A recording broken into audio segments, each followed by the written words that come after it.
Okay, seed haul part 2. Let's get into it.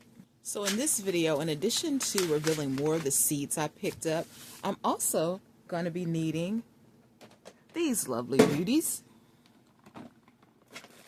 And because we're going to be organizing seeds, I actually found out about this photo case from a Gardener's Journey homestead. It is a photo keeper, is what they call these. I had previously been keeping my seeds in a medium sterilite box, so I am ecstatic at this point to feel more like a professional gardener and actually get some good organization.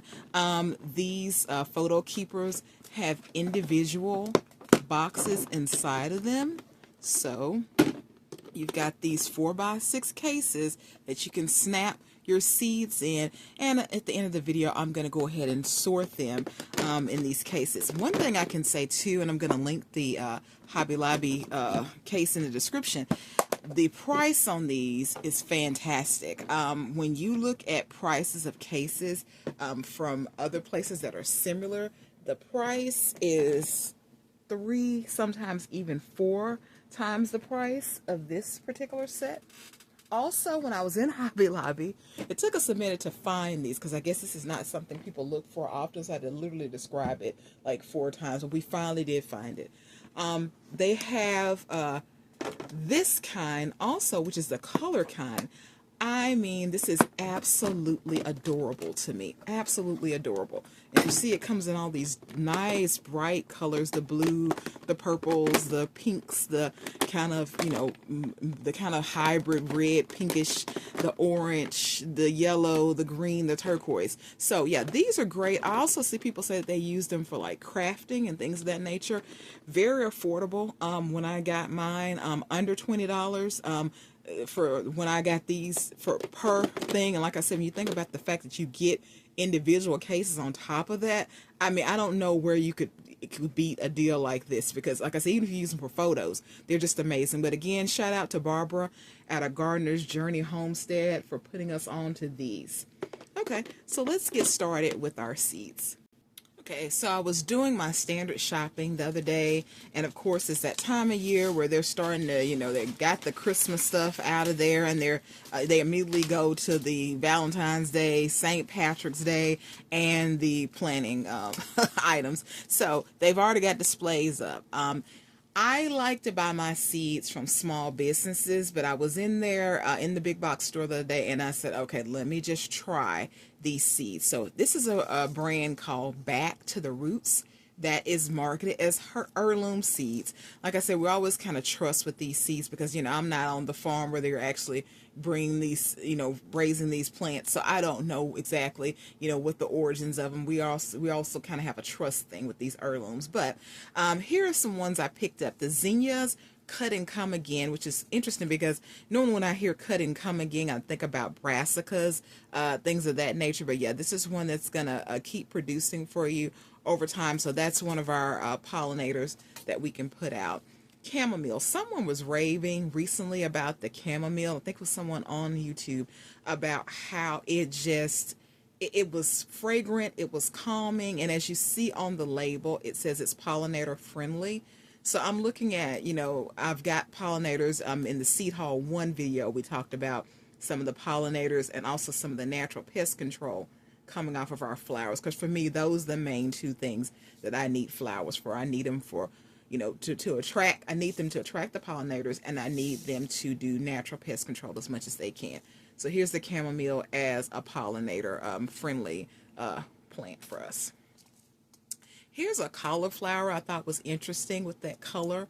Purple of Sicily is an heirloom variety of cauliflowers. I know I know when I think of cauliflower, I normally think of more of like the off-white variety. So it's interesting to see these plants in more of their natural state, and then with different colors. And so I'll be interested in trying this, you know, at some point this year.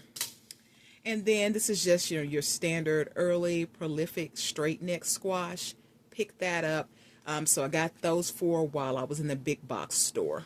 Next up is Ujamaa Farms. I try to spread my support of small businesses with these seeds across several different companies, so I can say I support a lot of different businesses. This is a BIPOC owned business also, so if you're looking for BIPOC brands to support, the Ujima brand is one of those brands. And sites like Ujima have some of the most beautiful heirloom produce. I love seeing the tomatoes that have like the pleats in them, things of that nature. They're just beautiful, especially when you think about the standard produce we see in the store. It's just beautiful and unique. This one in particular is, and I may be saying this wrong, it's a Facussa melon, and it's actually a cucumber variety. I'm gonna pop a picture in the comments since this is kind of more of a low profile seed packer, so they don't give you all the photos. Different brands and different companies vary, so I'll pop a picture up there. But yeah, it's a long cylindrical style cucumber, and the reason I got it is because it's supposed to be the kind of cucumber that's supposed to be sweet and burpless and never bitter. So I'm definitely interested in trying a different kind of cucumber. I like, standard cucumbers, but it's nice to try something that's supposed to be sweet and never bitter. And this variety is originally from Egypt. So once again, getting something from the motherland, something with some great origins. And this one actually is one like most of its other, cucumber and melon brothers and sisters. It loves full sun. So it'll be interesting to grow this one this year. Okay, next is a carrot from our friends at Baker Creek Farms. I may be saying this one incorrectly. Pusa Aceta Black.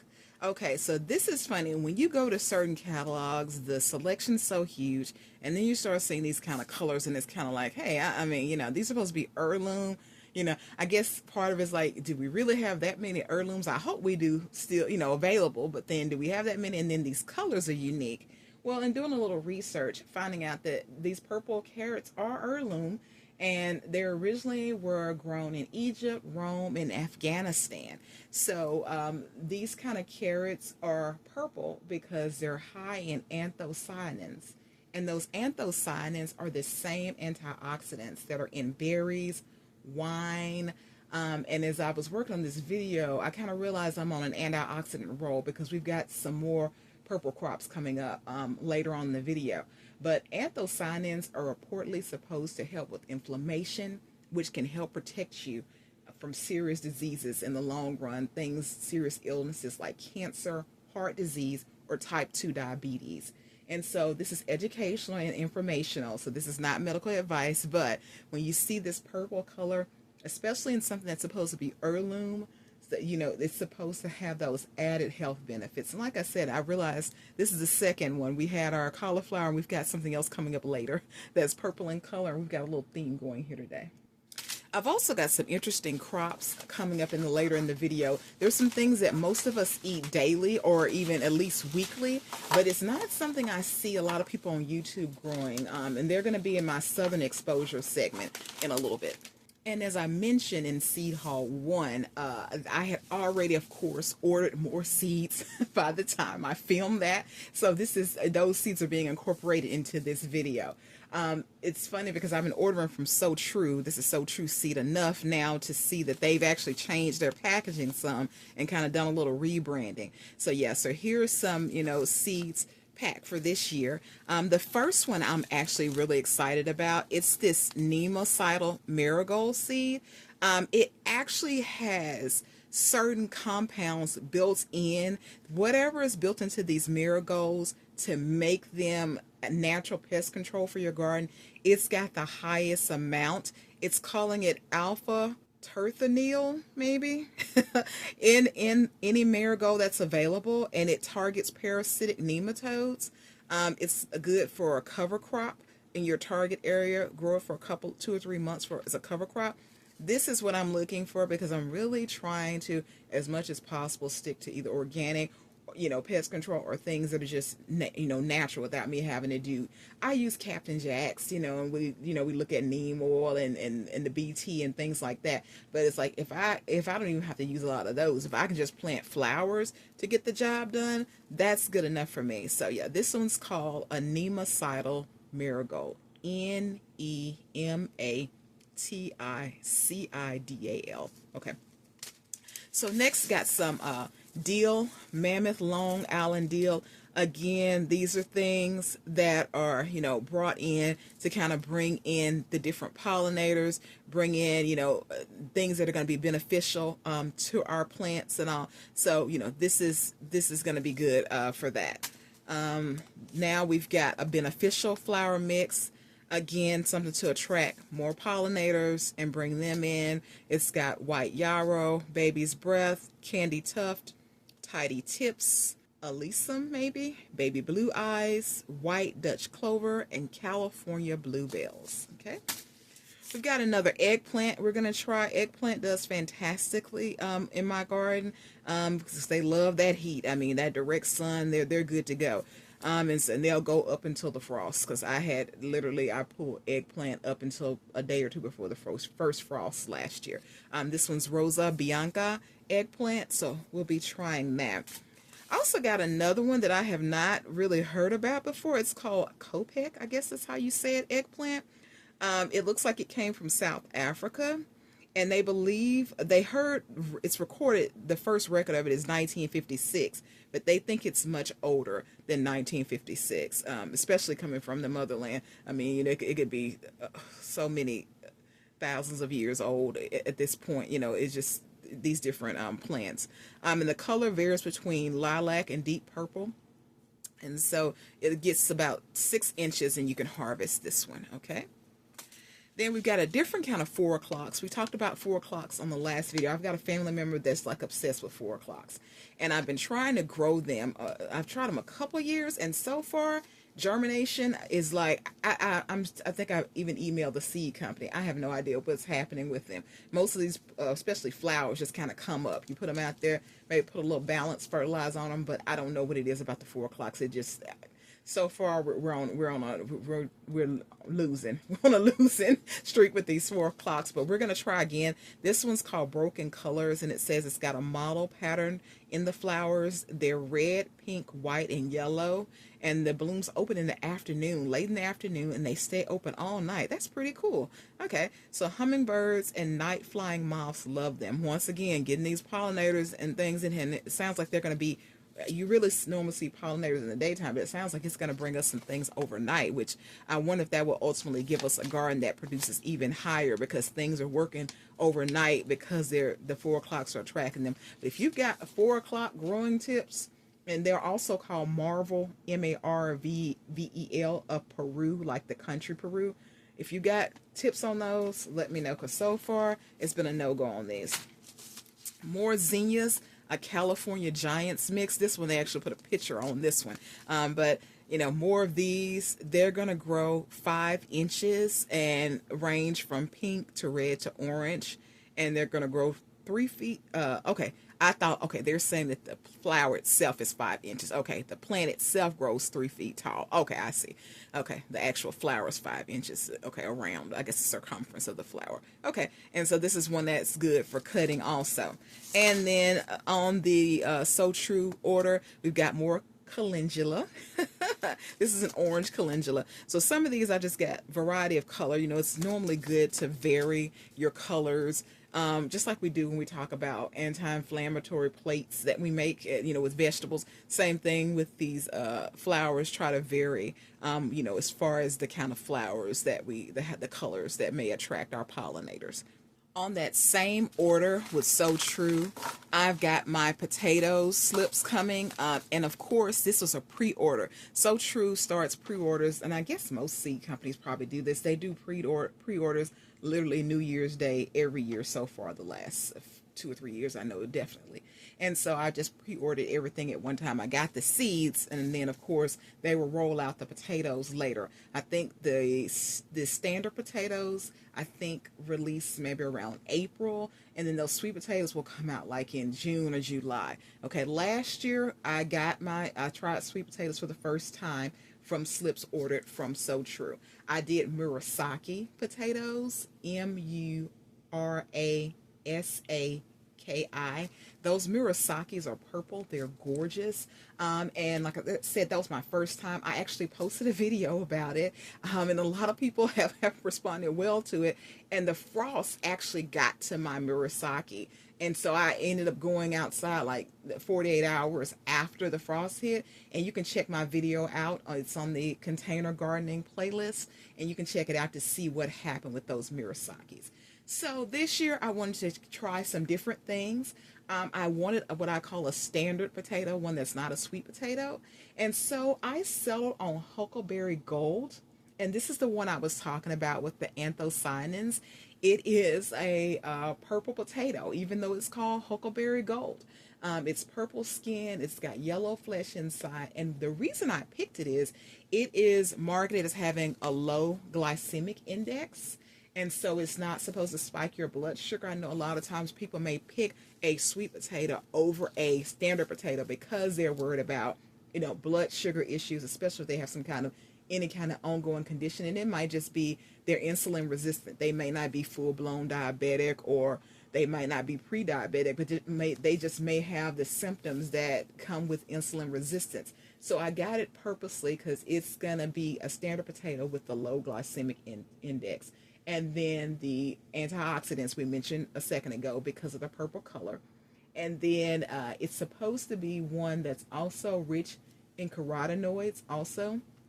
And so they say in the marketing of this So True Seeds website said that this Huckleberry Gold potato is preferred by gourmet chefs because it's creamy in texture and buttery in taste. And it's got a great yield that is equal or better than Yukon Gold.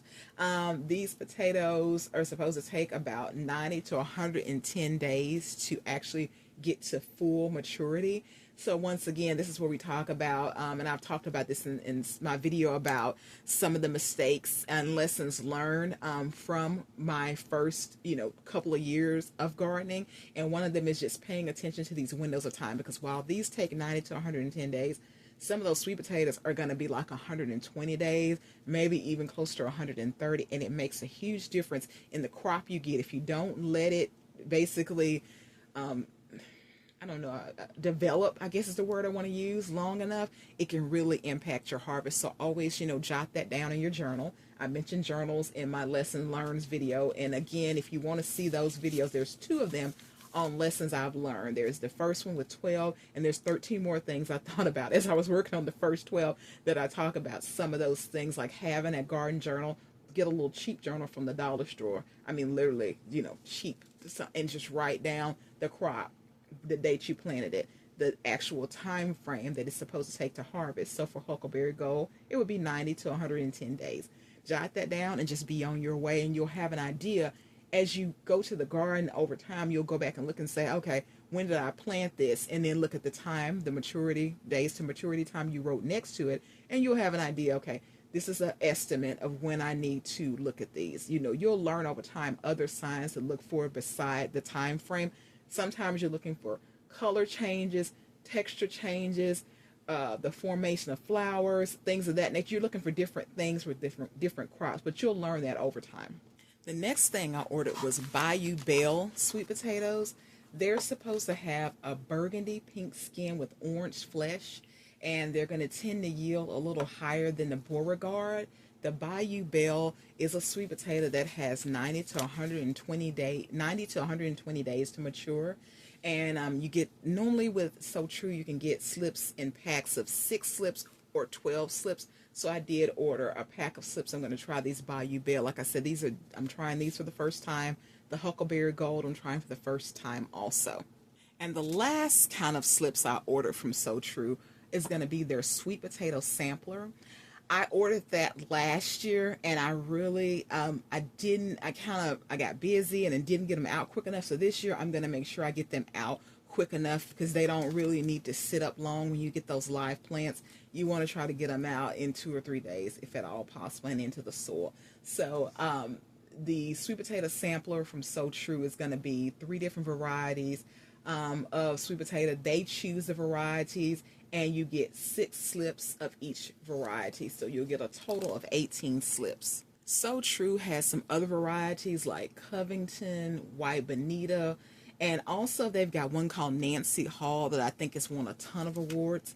This one's on me because I knew that the sale started on New Year's. I got busy doing other stuff, and Nancy Hall, of course, has already sold out. It's the top of the year. It's already sold out. I went to a couple other sites. Nancy Hall's not available there anyway. So if you bought all the Nancy Hall, let me know in the comments.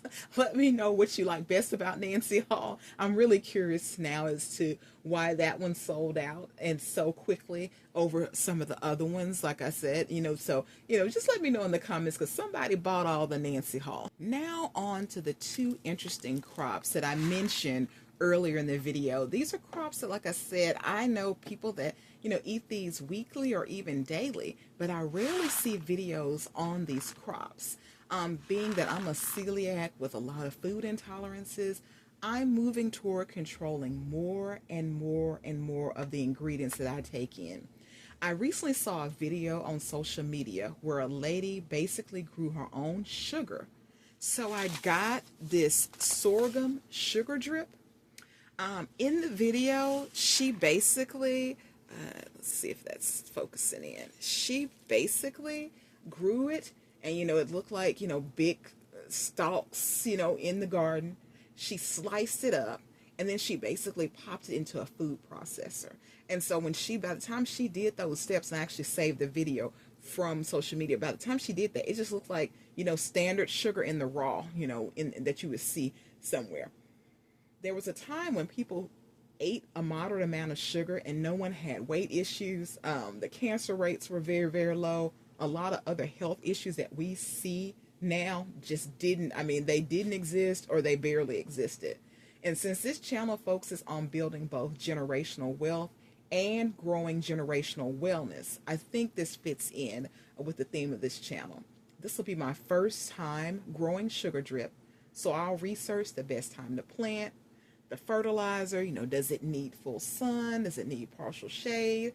If you've grown sugar drip, give me some tips in the comments. If you want me to document the process when I do work on this, let me know. Like I said, I've got to do some investigation to see what kind of time frame. Good thing we're at the top of the year because I've got time to look into this.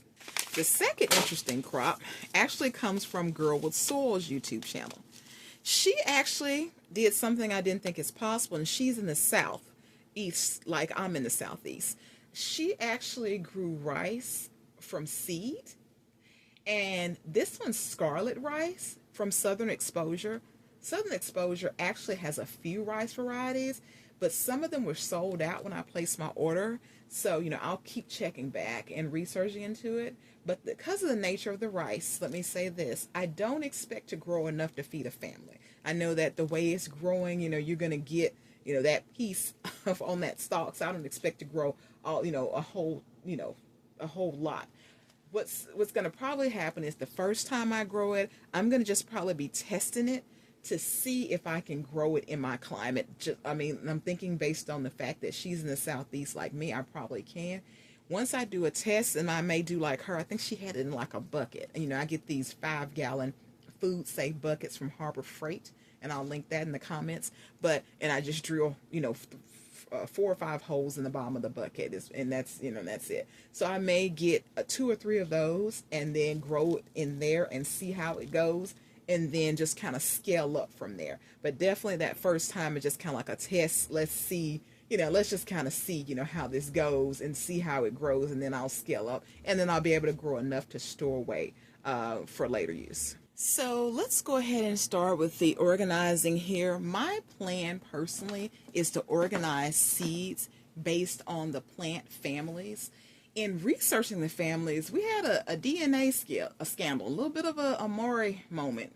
Found out that lettuce is not a brassica. And I said, ooh, that's kind of scandalous because you look like a brassica. But okay, I knew about the sweet potatoes, and they're related to flowers more than potatoes. So sweet potatoes are related to flowering vines. I did find that out probably in year 1 of gardening. So that was kind of the first DNA scandal. But another scandal in the garden. So hey, Let me know if you found some scandalous things out in your garden. What scandalous things did your garden reveal? It's kind of interesting. Sometimes you see some pollinators out there doing a little extra, and I said, well, I tell you, that's the circle of life and the cycle of life. So, so some of the families we'll be looking at is brassicas, and those will be our broccoli, cabbage, cauliflower, kale, collards, our Brussels sprouts, things of that nature. Then we'll have our cucurbits. Those will be our cucumbers, our pumpkins, our melons, our things of that nature. Then we'll have our nightshades, which will be like our tomatoes, our peppers, our eggplants, our potatoes, tomatillos, our legumes, with our beans, things of that nature, our peas, things of that nature. Well, beans and peas put together. And peanuts also. Peanuts for those who can tolerate peanuts. Our alliums, which are our onions, garlic, leeks, chives. You can separate your carrots and beets if you want to, or you can kind of put them under an umbrella where you have turnips, carrots, parsnips, radishes, rutabagas, all under an umbrella where you just say root crops. Again, I said the lettuce is a separate, even though, like I said, the DNA says no. Lettuce I may put you in with brassicas because, hey, I mean, hey, you can be a stepsister, stepbrother. We don't, we don't want to do that here. We don't want to make you feel bad about that that had nothing to do with you. Okay, and then grasses. You put things like your corn and sorghum in the same category. Then you can do a separate category for your okra and your hibiscus. You can also do one for mint, your herbs. And then you can also do, of course, a separate category for your flowers and things of that nature. I'm going to grab some more seeds. This is still not all my seed collection, of course. I'm going to grab some more seeds and kind of put this big case on the floor and just kind of start going through and organizing these based on kind of what I mentioned. Of course, your garden, you do it your garden your way. If you want to put zinnias and carrots in the same pack, maybe you want to put things based on when you plant. Let's say you that's another great thing about this. This storage case, I feel like a game show model. Okay, this storage case has 16 individual cases inside. And so technically, you could do a case for each month and have some left over. So you could do that and say, I'm going to plant my January seeds and put my January stuff in here. That will help you stay organized. So really, it's going to be up to you how you plan to do this. I got 2 of these because I got a ton of seeds. And then I got the color one also, and I'm actually probably going to get at least one more color one, so I'll have 2 of each. And like I said, I'm going to go ahead and get started, grab a few more seeds, and then we'll get started.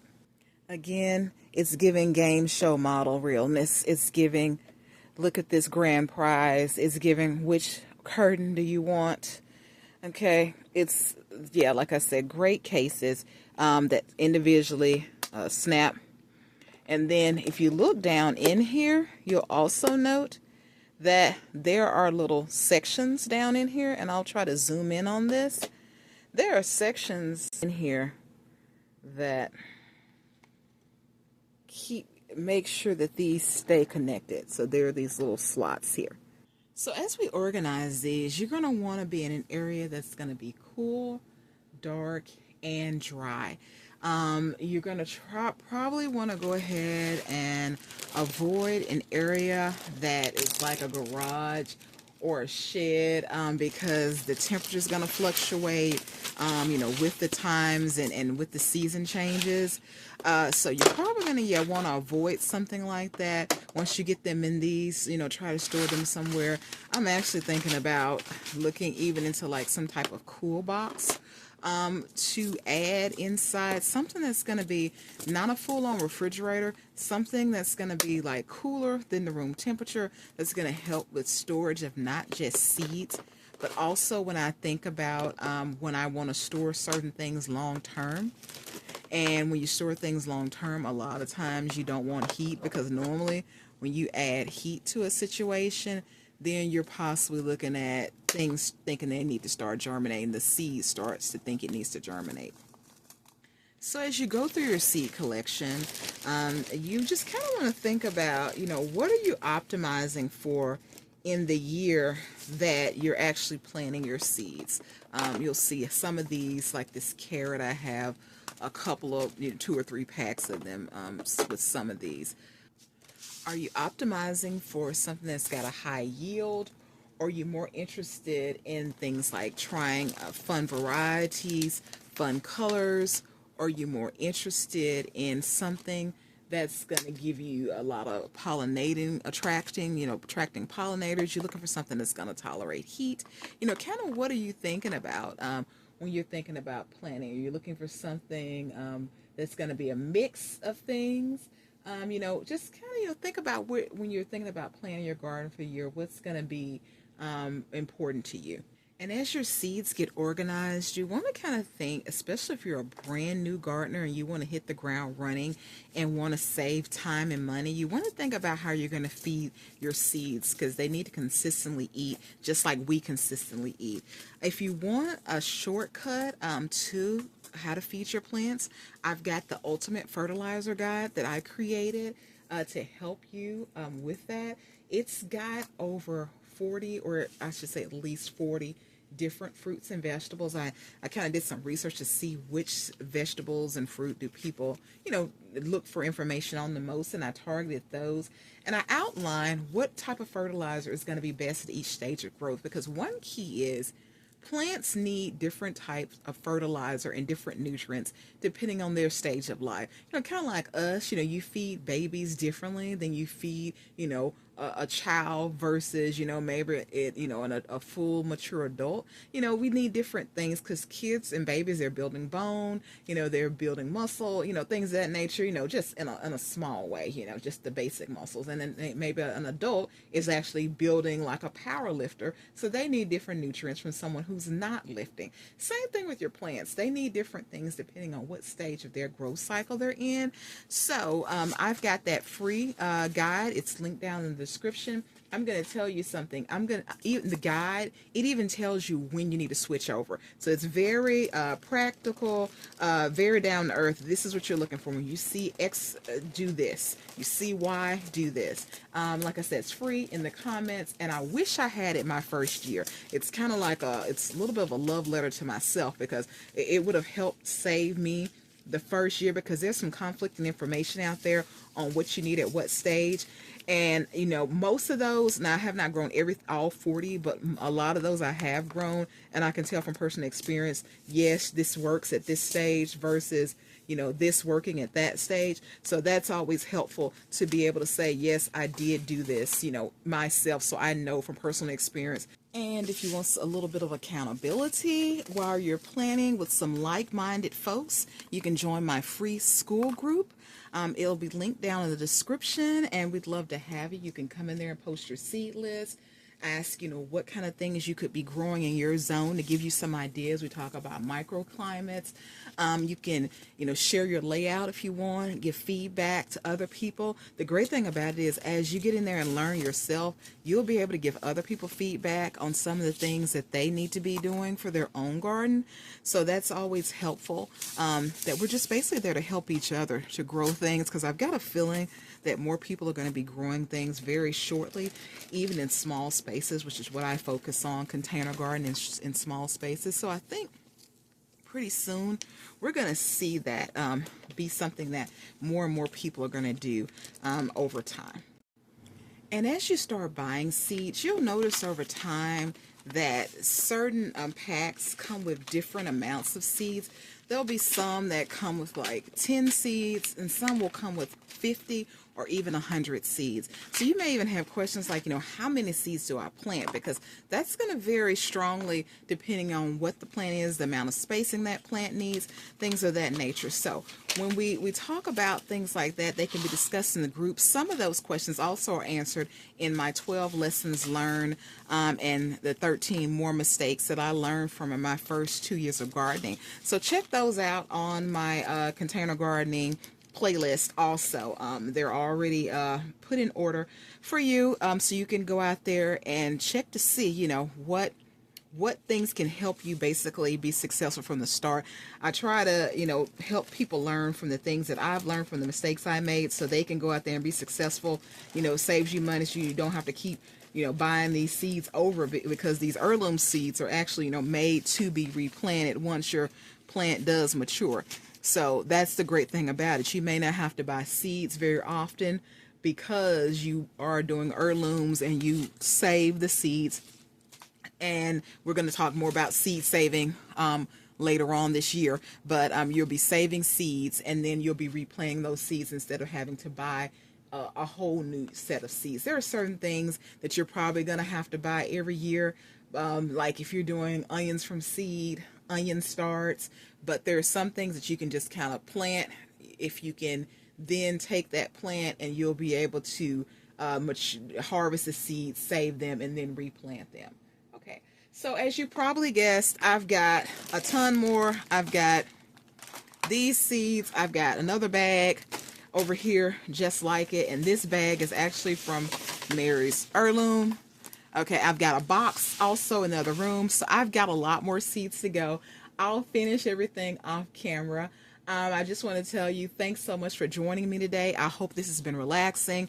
I hope it's been informational for you today. I hope you learned something from it. If so, give me a like, comment, subscribe, share with someone else that may benefit from this information. And on the way out, if you do organize, let me know how you're going to organize. Are you going to do it by month? Are you going to do it by the type of crop? Are you doing it by season? Are you doing it by even, let's say, the seed company? Baker Creek versus So True versus Umaja. Or how are you doing it? Let me know down in the comments. And thanks for joining me. Thanks for watching, and I'll see you next time.